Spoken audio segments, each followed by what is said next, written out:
Hey guys, welcome to episode 5 of X versus Z. I'm Chris Campbell. I'm Morgan Riley. I'm X. Z.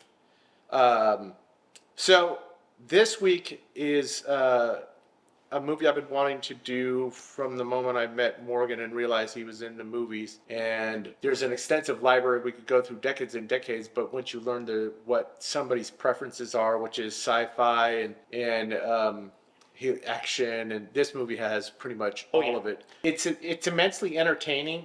Very much so. It was released in 2010, written and directed by Christopher Nolan, which the script took him about 10 years to write. And it's got a little bit of everything, but it is not for the passive watcher. I believe it has a high entertainment value. Yes, very much. Here's the thing. If you just want to turn your brain off and watch a popcorn flick, this could service for that. But if you really want to enjoy it and understand it, then it takes some getting used to. Like, there were a couple of questions that I had where I'm like, wait, but why would you do this and then this would happen? Because, at the very start, we should probably say the title of the movie. It's Inception. So we're watching it's Inception. Christopher Nolan's 2010 movie. I'm going to try to give a synopsis of this movie, which is very complicated. It is a very dense movie. Leonardo Dicaprio is an extractor. Now, in this world, an extractor is somebody who is able to engage in industrial espionage in a very specific way, which is... They go into people's dreams and will, trick their subconsciousness into giving up information that the person doesn't want to give up or wouldn't knowingly give up if they were conscious.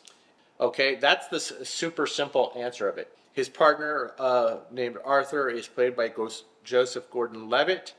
This movie also features Elliot Page as Ariadne, Michael Caine, Tom Hardy. Who else am I missing?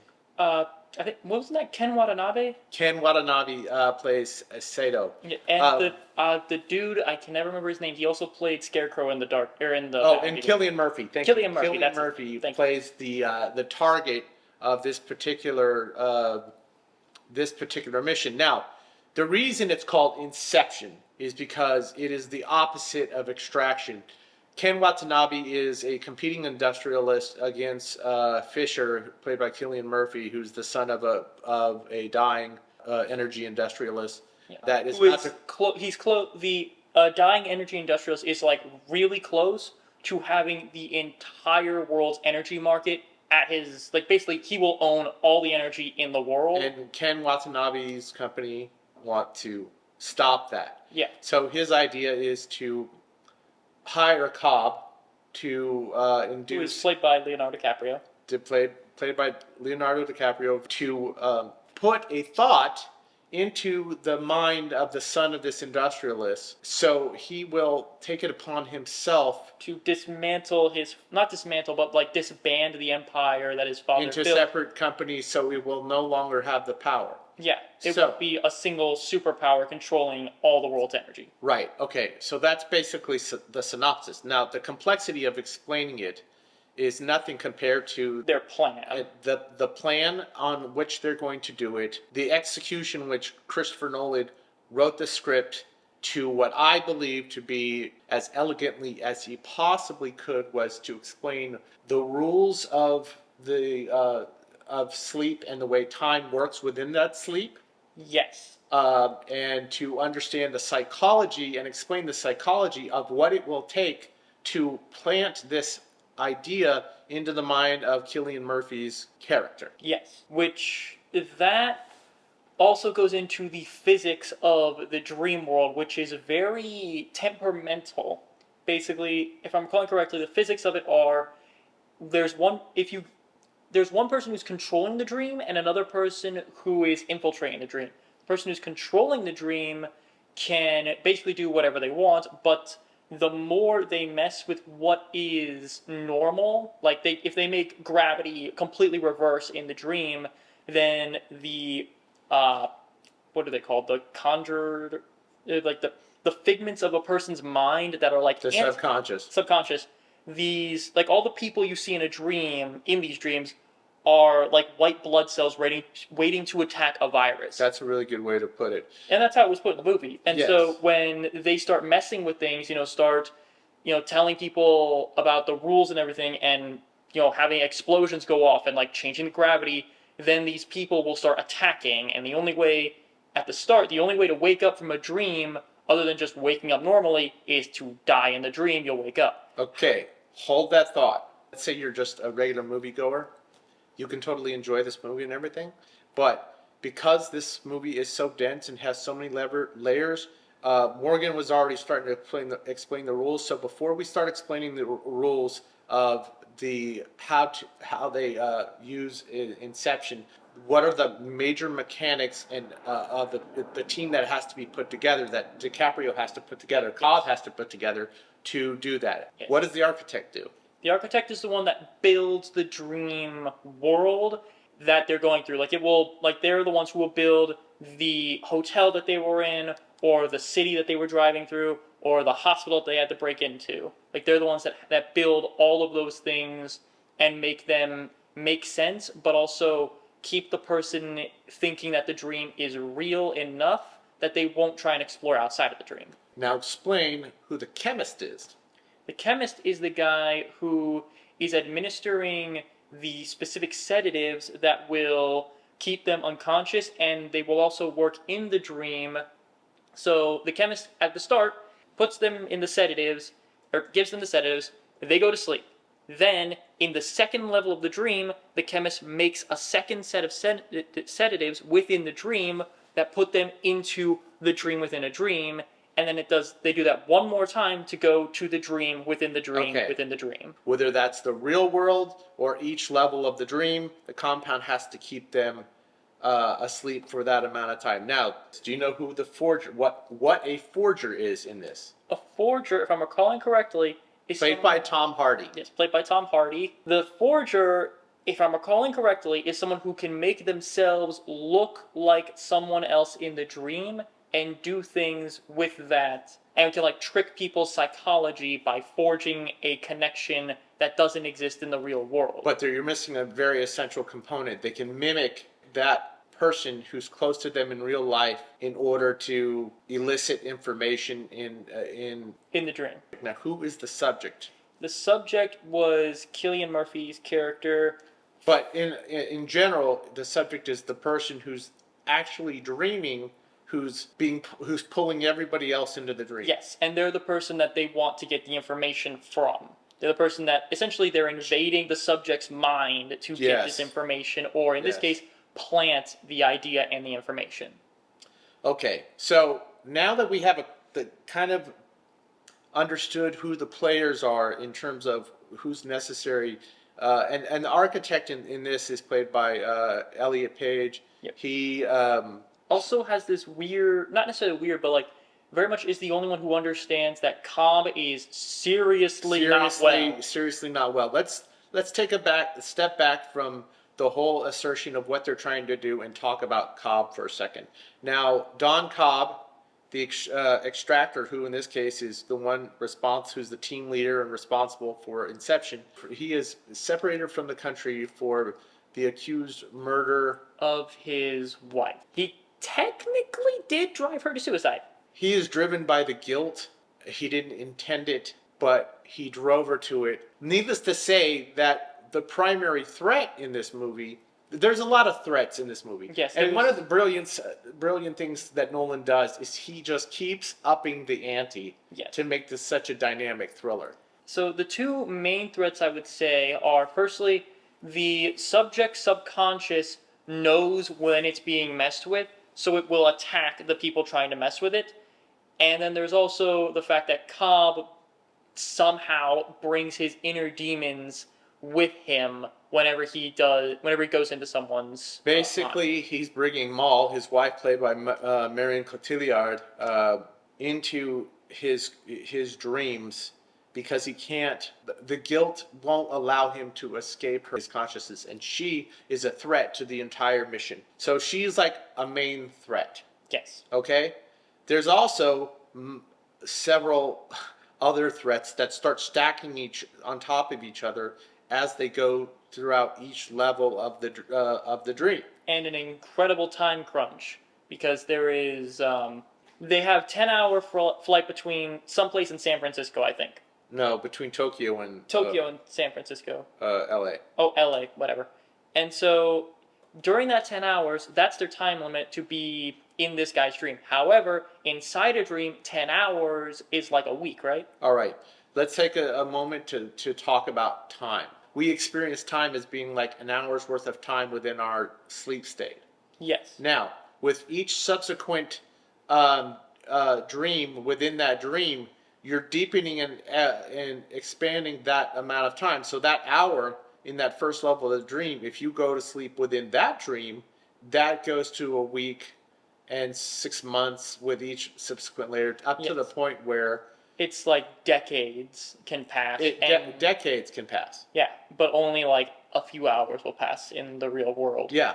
With all the stuff that Cobb is dealing with in real life, not related to the centrality of this plot, what is perceived reality? What is the reality that you're living in now? What is the one you want to live in, and does that matter? Yeah, reality is reality. This is reality right now. Then, I mean, you could delude yourself into living in a dream world, but then you're absolutely bat crap insane. Are you insane, though? Yes. Reality is reality. You can live the comforting lie that is false reality that makes you, oh, I'm so happy and I have my wife and my kids and nothing bad ever happened. Or you can wake up to what's actually happening, which is his wife's dead and he's got to deal with the fact that he's basically framed for her murder by his own hand. Yes, by his own hand, and he's trying to get home to his kids. To be with his children. What we also need to talk about as Cobb is able to, and by extension Chris Nolan, put together these teammates that all have a specific function, but also the complexity of putting an idea into somebody's head and make them to believe it's theirs without being able to track the source to an external force.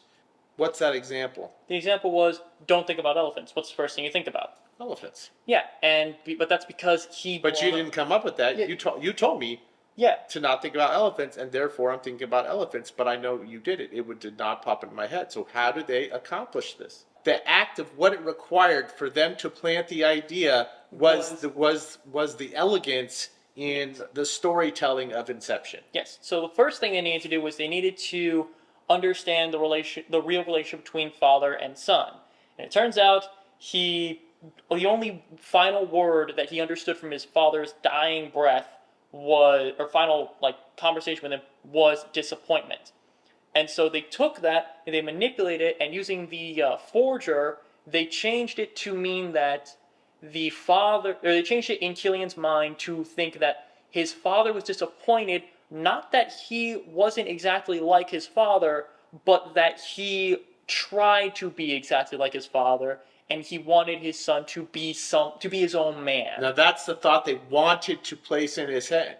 Understanding, and then I think it was like boiling that down to its very base components, which is his father wanted his son to be happy, not just accomplish. Even though that wasn't the case, it wasn't reality. We're talking about the dream. In the dream. In reality, 90% of what we're saying is complete fabrication. Is complete fabrication. But for them to do that, they had to first lay the groundwork, lay down the foundation, and then they had to manipulate him through the forger as an outside force to get him to start thinking in terms of becoming his own man. Yes. And doing something that was counterintuitive, which is throwing away his inheritance. Yes. And then convincing him that his father loved him, which that in alone was the monster task. This was one of those movies when I saw. Now this came out after The Dark Knight and prior to Dark Knight Rises. Yeah. And so Chris Nolan was on top of the world right there. That's how. Yeah, I mean, you'd be pretty sure that's how he got the massive amounts of money he probably needed to make. Yeah, he was successful with Dark Knight. He was successful with Batman Begins. Matter of fact, I think they said that he got the money from it because Batman Begins made the money. The idea for this movie came from when he was in school, and he would be up all night, and he'd go to bed at 4 o'clock, but because breakfast was free, he'd have to wake himself up. And in order to get free breakfast, and then he'd go back to sleep. And that's when he started to get into the idea of lucid dreaming, which is the ability to control your own dreams, and which was the genesis for the script of Inception that he'd been tweaking with for 10 years. Quick question: have you ever had a lucid dream? Yes, that's a really good question. Have you had a lucid dream? Once, and I woke up like 5 minutes after. I'm like, wait, this is a dream, so I can do whatever I want. And then I woke up, and I'm like, why?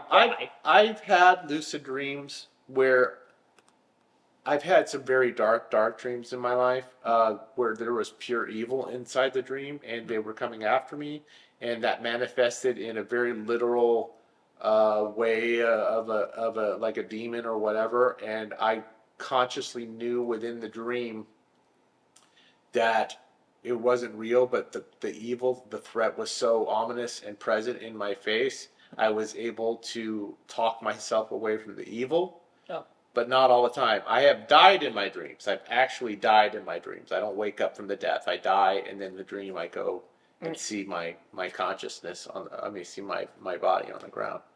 The thing about lucid dreams from my research, which it's worth looking into yourself outside of watching this video.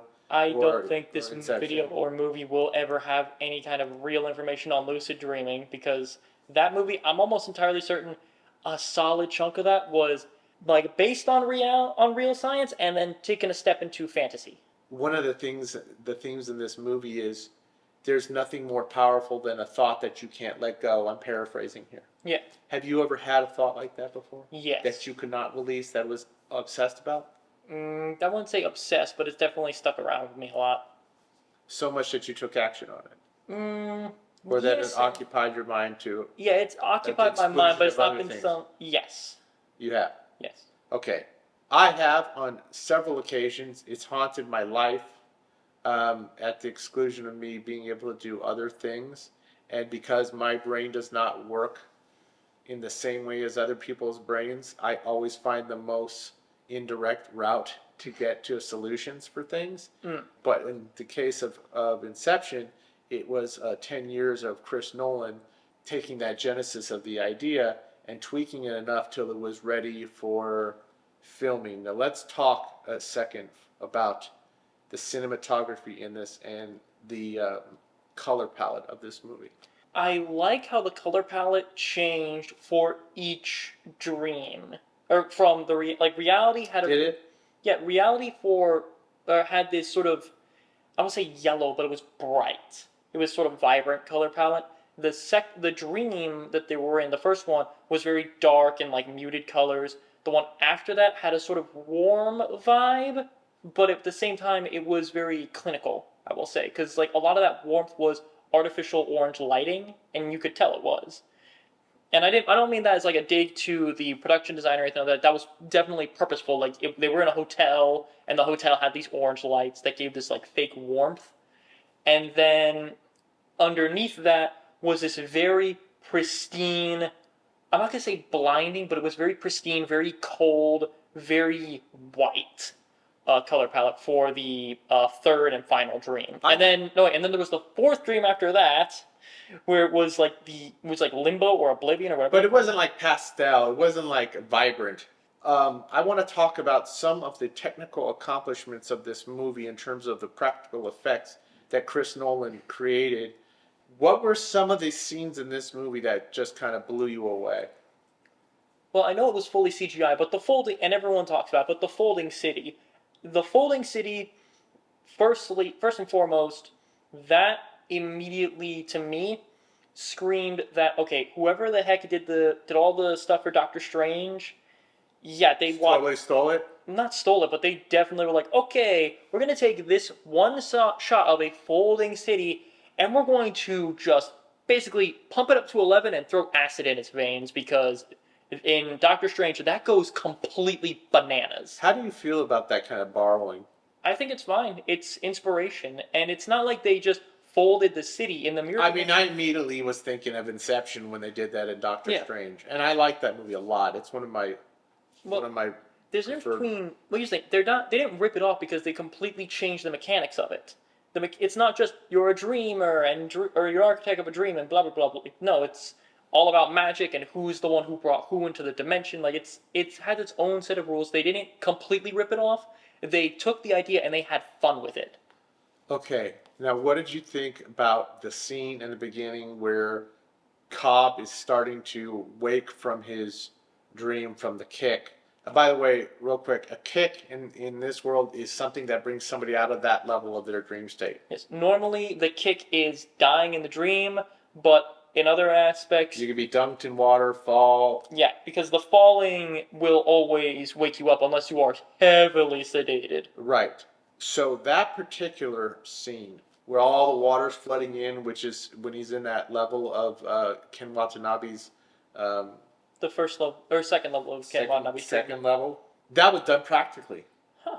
They flooded that whole chamber. The train scene where the train comes barreling down the city street, amazing. And that was practical? That was practical. Okay.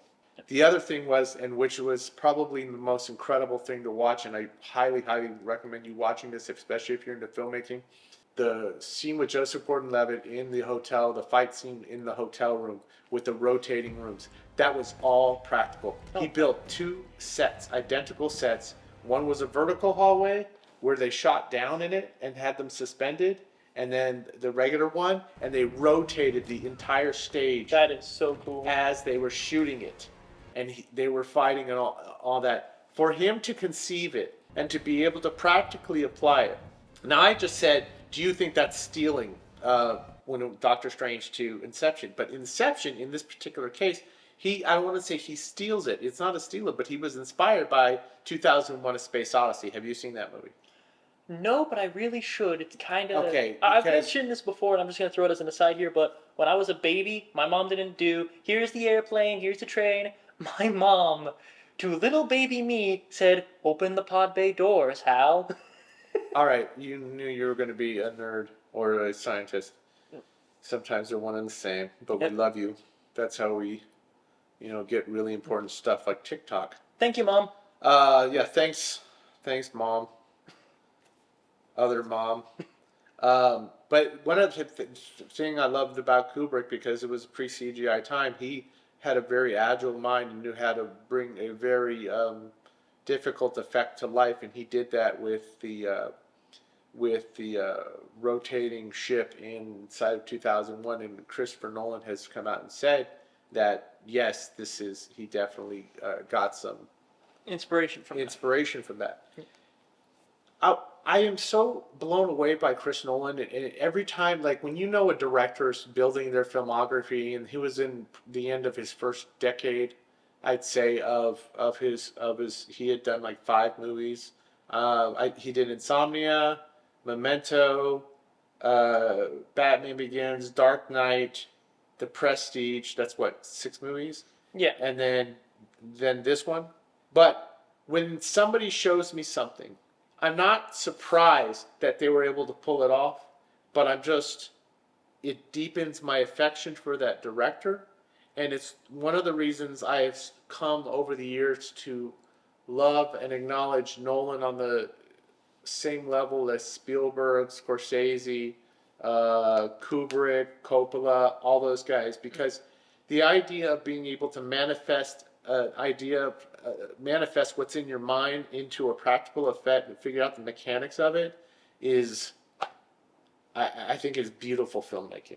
I mean, that is how a lot of the best bits of films are made, is someone has an idea and they're like, okay, how can we make this happen? And then someone comes along and is like, okay, here's how we can help make this happen. Absolutely. And his ability to write a story that was eloquently, explained to the audience. Did you feel lost at different points in this movie? I never felt lost. I had a question that I very quickly figured out. Like, for instance, why is it that in the second dream, when the first dream is, when they're falling, it goes to no gravity in the second dream, but that's not the case in the third dream. And that's when I realized, it's just me putting the puzzle pieces together of, okay, what happens in one dream only affects the level beneath it, unless it's something very specific. Like, for instance, this is kind of a big plot point, is Ken Watanabe's character gets shot in the first dream, and he's like dying in the dream. But due to how this sedative works, dying in the dream will basically just send your conscious to the deepest level of subconscious, basically putting you in limbo, where you could live out 100 lifetimes, and basically you might not ever wake up.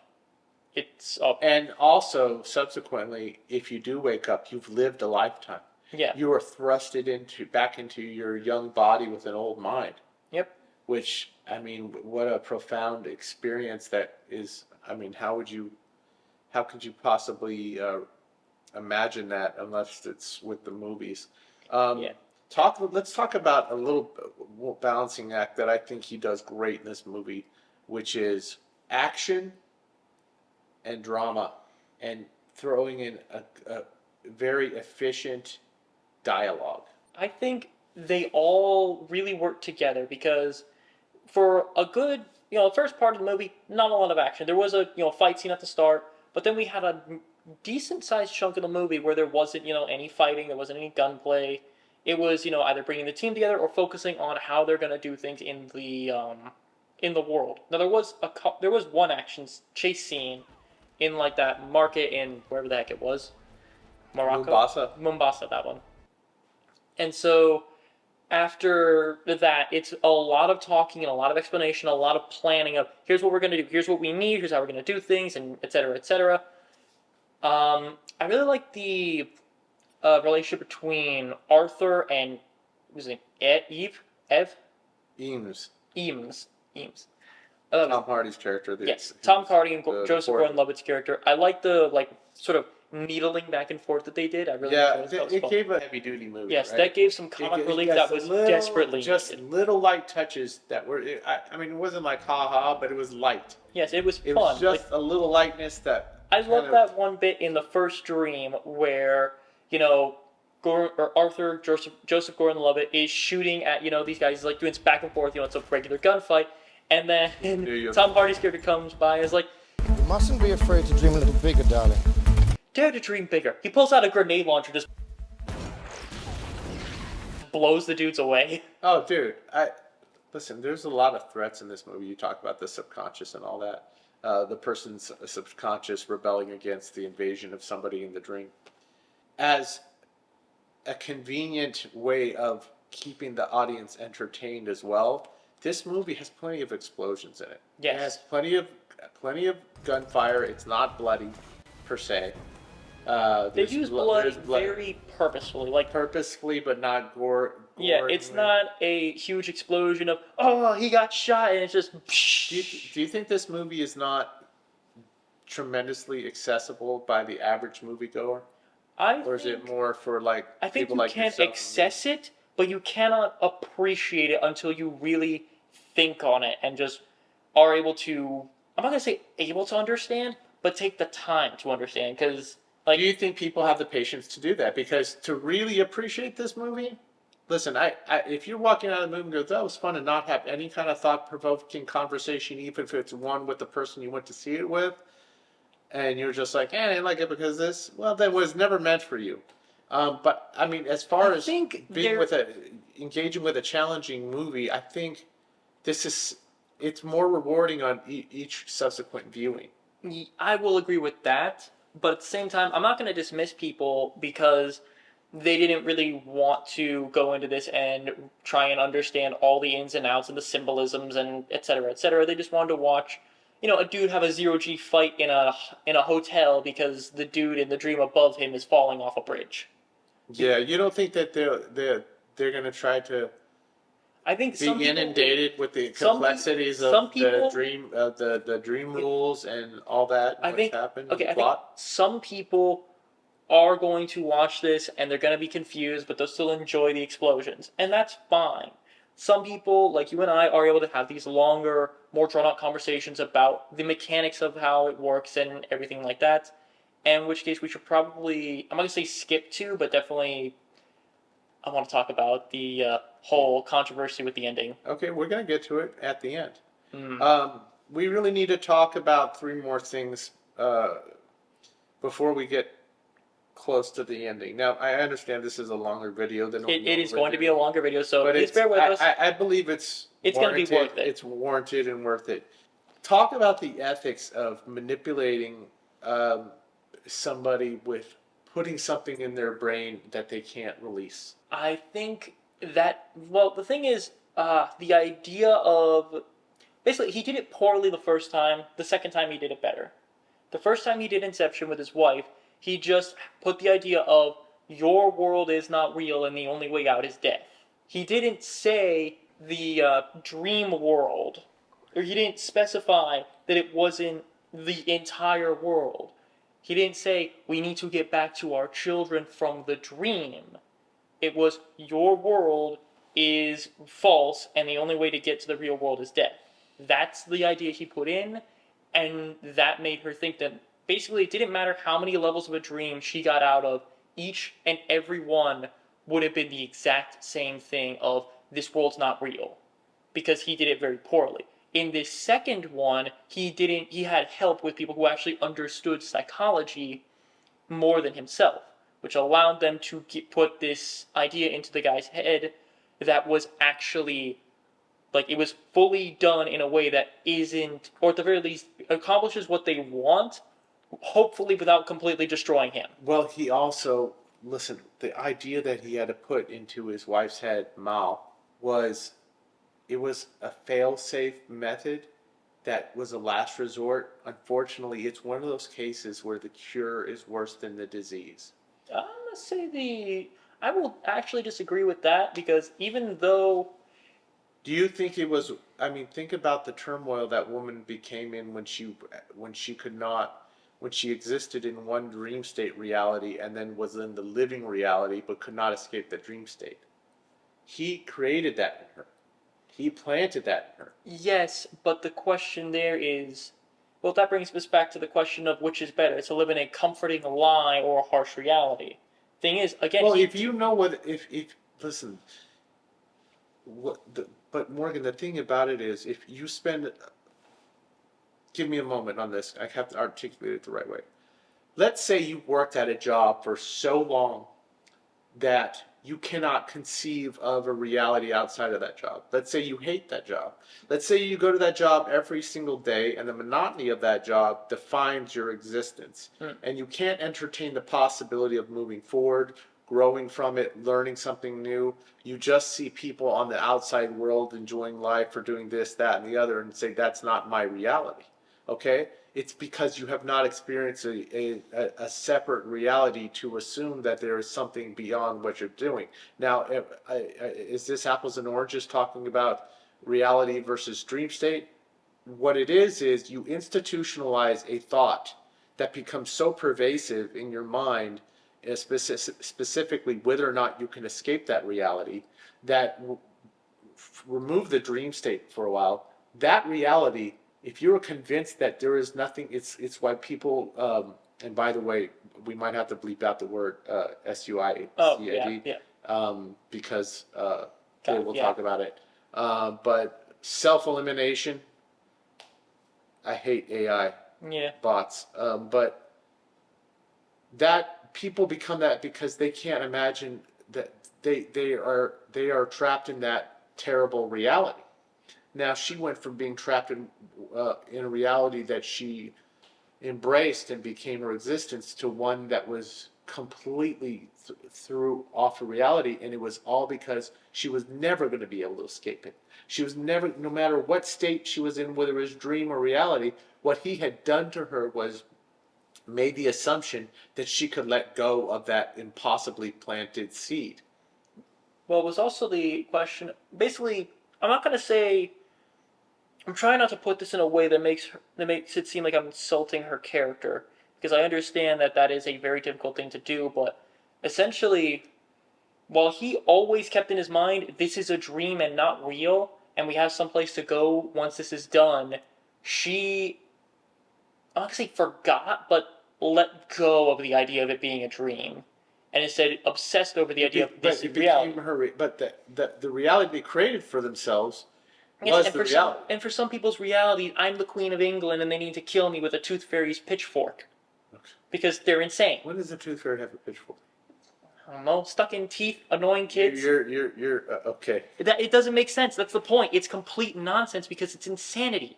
That's what we're dealing with right now. Is she basically fell to insanity, and he tried to get her out. He royally messed up. It was entirely his fault. It was irreversible. It was irreversible. I don't believe And it was. so, I believe he just. it was irreversible what he did to her. Oh, what he did to her? Yes, I understand that. I meant Not just the fact what the result was, but planting that seed in her mind that this wasn't reality. Yeah. She was never gonna. Reality was no longer gonna serve her because she could no longer differentiate with that seed in her head. Yeah. And she did a beautiful job in this movie. And oh my God, yes, the actress did a wonderful yes, job. everybody did a great job. There was not a single bad performance. Everybody was perfect. It felt very Nolan-y. Yeah. And I, as a note, I love how he showed a dream collapsing. That was Nolan was great. Let's take a second and just give a little kudos to a couple of people here. Lee Smith is the editor of this movie. Oh. And besides Wally Pfister and Chris Nolan and Hans Zimmer, who we'll get to in a minute before we start talking about the ending, Lee Smith, for what he had to do, which is to keep reminding everybody of the escalating threats on each level for each character who had a specific responsibility on the dream world that they were inhabiting in order to initiate the kick for the dream world below them, while dealing with the most prescient threat in their own reality. Yes. And balancing all that while keeping pace and doing it so keeping the audience involved. I was blown away, bro. Blown away. Yes, you said Lee Smith was there? Yeah. That person, Lee Smith deserves like every award imaginable for editing because of that, because that was just so incredible. As the movie went on, I was constantly like anxious, constantly, okay, what's happening next, and just everything kept going up and up and up, while at the same time going down and down and down, and it worked beautifully. The tension just kept getting down. I saw your body language. Your tension just kept getting ratcheted up. My leg would not stop doing this the entire time. It's amazing. Those are all essential components, but now we got to touch on Hans Zimmer's score, which to me, it's become iconic. Listen, I am the John Williams fan. I love John Williams. He has done some of the most iconic scores of all time. Star Wars, Superman, Harry Potter, Indiana Jones. I mean, his work is unparalleled. But if there is anybody that I would say is on the same level as him in terms of creating music that not only complements the movie but helps to define the tone of it, it's Hans Zimmer. And man, he knocked it out of the park with this. This is going to sound really bad, but I barely noticed the music at all. Dude, what about Mombasa? Bum, bum, bum, bum. See, I completely missed all of that because my attention was on everything else. So I'm not going to say it was bad. I think it was that good that it drew me in. But whereas with it pushed the pace, dude. It did. It did, but I can't recall any tracks that made me feel anything other than anxious. Every track was just, boom, boom, boom, boom, boom. Go, go, go, go, go. Here's more and more and more, and action and anxiousness and stakes, which was good. But I can't tell you the song or the rhythm or the beat or any of the songs that were in the scenes of like where they're in the real world and they're just talking about. This is a good transition because I always pay attention to the score, especially if the score is as good as the movie or better than the movie. I'm talking to you, Tron Legacy. In this case, I always go back and listen to the music, because if I can think of the scene when I'm listening to the music, it's done its job without watching the movie. And it's easy to say, well, he really hits those big notes, those big brassy notes that he likes, and he loves drums too, which is great. But there's some soft touches, specifically with the track in the soundtrack called Time. Okay? And Time is the quiet stuff, and the dun, dun, Dun, dun. Yeah, you don't remember when it goes dun dun dun dun. No, I think dun, to me dun. the music. I'm not gonna say it blended into the background, but the music it drew me in so much I can't like consciously notice. Okay, I want you to do me a favor. I'm going to ask you a personal favor. Go to YouTube Music or Spotify or wherever you can find it and just listen to the music. Don't watch the movie again. Listen to the music and think about if the scene pops in your head what that was, because it's worth listening just to Hans Zimmer's music. I love Hans Zimmer. The man is brilliant. Interstellar. Yeah. Chef's kiss. Now, there's a very specific thing in this movie that helps Cobb and the other characters establish reality from the dream state. What are those? It's called totem. A totem. What is Cobb's totem? Cobb's totem is a top that his wife had, where he will spin it, and in the dream, it will not fall. No matter how long it goes, it will constantly keep spinning, no matter what. And with other people, it's like they know if he's in the dream state. Yeah, and so it will fall over if it's not in a dream. Yes, because if he spins it in the dream world, that is the seed that he used to put into his wife's mind that they were in a dream state. Yeah, because it just never stops spinning. Never stops spinning. All right, the ending. Yes, apparently there's a huge debate online about whether or not Cobb is still in a dream or woke up. And I'm going to say this. I have been spinning tops, specifically dreidels, since I was like 4 years old. Wait a minute. Are you trying to tell me you're Jewish? Yes. So I'm going to say this. As someone who has watched dreidels spin for my entire life, that top was about to fall. At the very end, it was about to fall. Okay, but that's your analytical mind, Morgan. We're talking about in a poetic sense here. We're talking about the idea of engaging the audience in a what ifs. Do you think because of how they shot it, it looked like it was about to fall? I think the top was about to fall just in general.